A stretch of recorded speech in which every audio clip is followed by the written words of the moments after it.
So clearly Olivia Wilde has got the whole beauty thing going on. After all, Maxim, in all its wisdom, named her the world's hottest woman a couple of years ago. But what really gets her going is social issues and politics, and perhaps even more importantly, getting other people to care about politics. You could take 5 minutes out of your day to vote. You have to go right by there on your way to get milk at the store anyway. And don't let your cynicism rue the day here, my friends. Olivia comes by it naturally. Both of her parents are journalists, and growing up, her house was filled with writers, politicians, and artists. She was babysat by Chris Hitchens, once shooed off to bed by Mick Jagger. Still, Olivia always knew she wanted to be an actor, and her big break came on House, playing a doctor known at first only by her number. 13.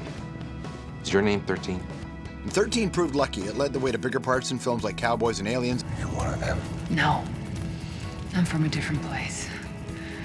I took this form so I could walk among you. Then Tron Legacy. I'm Cora.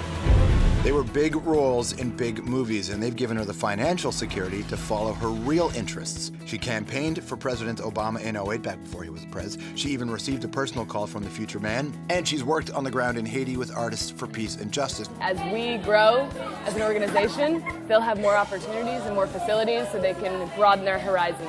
Her next film project is called Butter, which debuted here at the Toronto International Film Festival. On the surface, it's the story of a butter sculpting contest, but it's really about greed and ambition, dirty tricks, judgment, and all that. And if you think that sounds like today's political climate, that's probably what Olivia was hoping for. Please welcome Olivia Wilde. Nice to see you. Very nice to see you. Thank you. Nice. Welcome to the show. Thank you for having me. This is great. Happy to have you here. It's for a woman who's very political. Was being in a butter movie a choice? It's a very political butter movie. Yeah, it has one great moment where Rob Corddry has some political lines about butter, which is kind of funny. Yeah, he's so fantastic in the movie. I mean, it does have a political edge. You know, the movie's about ambition and cutthroat jealousy and, you know, the extent at which a person will go in order to get what they want. And it's also about differences in culture and race. And, you know, it's all surrounding butter, but it's also all the things that define politics. So, you're former vegan-ish, right? You're sort of... I'm a big believer in the vegan lifestyle. Right. Yeah, I have been vegetarian for about 16 years, and I was vegan for 2.5 years strong, and I think it's the best lifestyle. I believe in it for many reasons, environmental, political, and humanitarian alike. But then I got divorced, and I needed some cheese. Which, you know, I'm not proud of. Not proud of. Listen, but you gotta listen to your body. Listen, when people get divorced, if cheese is the worst thing you went Right? to, you're okay. It's better than crack. It's better than crack. In fact, in any era, that's true. I think so. So that's a universal truth. Thank you. When you look at, like, at a film festival, when you walk a red carpet or you see your film on the screen, do you ever flash back to the 13-year-old girl who, or even younger, who's hanging around under the table at her parents' dinner party, hearing Mick Jagger speak politics? Do you ever? Because that's your life too, right? Yeah, I feel very proud and I feel very lucky. And it's because, in part, my family was so supportive and great. So I come from a world very far from Hollywood, but it's because of them that I had the confidence to keep trying. But as far as that Hollywood is, you still have your hands firmly gripped on that world of social justice and politics. Yeah. That's always been with you, I assume? Yeah, it's something we were raised with, I think, a sense of responsibility. The idea of leaving the world better than how we found it. That was instilled in us quite young, my siblings and I. Everyone else is better at it. I mean, my sister is a civil rights lawyer. She's amazing. My brother's 18, but he's just a really good person. Yeah. And I enjoy using the platform that I have in order to do good things. I mean, I am, as you are, a member of Artists for Peace and Justice, which is a wonderful organization, and we support a local org in Haiti, and we run the only free secondary school in Haiti, and I'm so proud to be a part of that. And you know, I love traveling down there every few months. I love being a part of something that is so effective. And you know, I believe in standing up for something that I have personal experience in, speaking from that first-person experience as opposed to just signing checks. Right. You know, I think what's really interesting that's happening right now is that my generation is sort of defined by a new type of philanthropy. Philanthropy is no longer a word just for rich older people with checkbooks. It is an active philosophy. It's the idea of really participating and going around the world and building wells or you know, saving trees, whatever it is, whatever your thing is, it's active. And I think we saw a lot of that in the last American presidential campaign. You know, Obama won because of young volunteers. What's weirder, having Mick Jagger tell you go to bed, or Obama thanking you for helping him out? I feel like more people have heard Mick Jagger tell them to go to bed. I'm sure more people heard Mick Jagger tell him to stay up. That's what. No, you know, I was like 4 when Mick Jagger told me to go to bed. Just, you know, clarification there. But no, I'm very honored to have worked on the campaign, and I really enjoyed that experience of really understanding democracy on that level. There's nothing more gratifying than going around and speaking to voters and encouraging people to own their power as constituents. I mean, it was really wonderful. Young people are really idealistic as well, and they push for change, and then when they, on the rare chance that they win, they get their way, they expect change. The level of disappointment surrounding Obama's presidency, you can feel it and hear it. Do you share in that? Well, I think all of us who have always been more, idealistic about a more liberal philosophy than Obama ever claimed to have. I mean, he's always been more centrist than a lot of his supporters wished he was, but I still believe him to be an incredibly intelligent person. And I am very impressed with what he's done so far. I think the healthcare, you know, overhaul was an incredibly important marker in our history. And I think that there are several other things that when you look through what he's done that he's accomplished.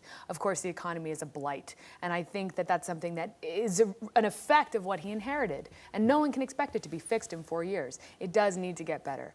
A lot of things need to get better. But I feel safer in his hands than any of the Republican candidates, that's for sure. Now, Obama is by no means Tony Blair, but I remember talking to Noel Gallagher about this after Blair won, and he said, I will never, ever work on behalf of a politician again because I was promised something and it didn't happen. Well, you know, I think that's absolving yourself of a certain amount of responsibility. You have to continue operating on a local level if you are politically active. You have to be in touch with your representatives. You have to speak up constantly. You can't just elect a president and then wipe your hands. Mm-hmm. You have to constantly stand up for what you believe in. He can't do anything, or she can't do anything, unless you are standing up for it and demanding it. And that's something that I feel like people have forgotten. It's not just up to us to say, okay, do everything you promised you would do. We have to continue fighting for it. What does empathy mean to you? Well, I think it's just kind of human responsibility. I think empathy is what makes us human. I think that, you know, you can't not experience it when you connect with someone in an honest way. I was just in Kenya filming a documentary for PBS with Nicholas Kristof, who's one of my heroes. He writes in the New York Times. He and his wife, Cheryl Wudun, wrote a book called Half the Sky, which is profiling several different women around the world who've gone from oppression to opportunity through microfinancing organizations, educational programs, healthcare things, and it's just incredible stories. So I was able to go to Kenya and profile these microfinancing organizations and discuss financial empowerment. Point is, I met incredible people who were living in the slums of Nairobi, who were dealing with unimaginable odds, just for all intents and purposes should have given up. And instead they were fighting, and sitting with them and speaking to them is when you really experience empathy at its most beautiful level. Mm-hmm. You know, and you realize that even though this woman who has been raped, who has been abused, who has had to work as a prostitute and raise 4 children in the slums of Nairobi, is my sister, because we're human. And that level of awareness, I think, is the most wonderful part of humanity, and it's what kind of keeps me going.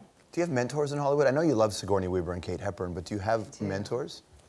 Yes, I do. I do. And, you know, I really value those relationships because anytime I've hit rough times, I do have wonderful people who I can call and say, how do you deal with this? And it's people I've worked with, who I've become close with, you know, everyone from Jeff Bridges to Jennifer Garner. It's great because all these people have different experiences, but I think they've carried themselves with such grace. And it's a wonderful, you know, example for someone like me. You walk down a red carpet and you see Jennifer Garner walking down the red carpet, and you know that she carries a different burden than you do as an actor in this particular film. What do you see when you see somebody like that? Gosh, I see bravery. I mean, she is a very strong woman. She's our producer on Butter as well, which I really admire. And she is just, you know, incredibly powerful and is at the same time very maternal and nurturing. And I think she sort of defines what's greatest about women in Hollywood, because she is completely herself, but at the same time, you know, really is grateful for and embraces her sort of place in Hollywood, and just deals with fame in a very elegant way. She cares about her family. She cares about her work. She doesn't care about all the BS, you know. Right. But I'm just proud to have worked with her, and that goes for so many people I've worked with. And I'd like to work with more of the women. I've worked with a lot of the guys, everyone from like Russell Crowe to Daniel Craig to Eric Bana. Like all these girls they're amazing. Yeah. But I'd like to work with some of the amazing women, you know, and learn from them. You got to make those movies. You got to produce those movies. I'm working on it. You ready to do that? Yeah, I just wrote a script that has no men in it. I think that I'm gonna have to stick some in there. Just. What's it about? It's about kind of modern dating for women, and it's sort of, I think, you know, what Bridesmaids did, which was so wonderful, is introduce female comedy in a very realistic way. You know, people said, oh my God, it's so raunchy, but really it's just more realistic. The moment when one girl defecates in the middle of the street. Yes! But also, even you in your movie last night had this moment where you look at, you know, at the character and you say, I'm going to take a shit on the hood of your car. Yes. Which I thought was I wonder how she felt about improv for you. That's when it gets dangerous. You improv that? We just, in that movie, a lot of it is just us playing. Wow. And that's the kind of thing you think, this is never going to get in the movie. Let's just say it now for the blooper reel. And then there it is, really big on screen for my mom. Sorry. She looked over at you and said, I raised you better. I raised you better than this. Stick around. We're going to do Anthropology with Olivia Wilde when we come back. As you can probably tell, we have a live studio audience. I'd love it if you would join us. Go to strombo.com/tickets for more.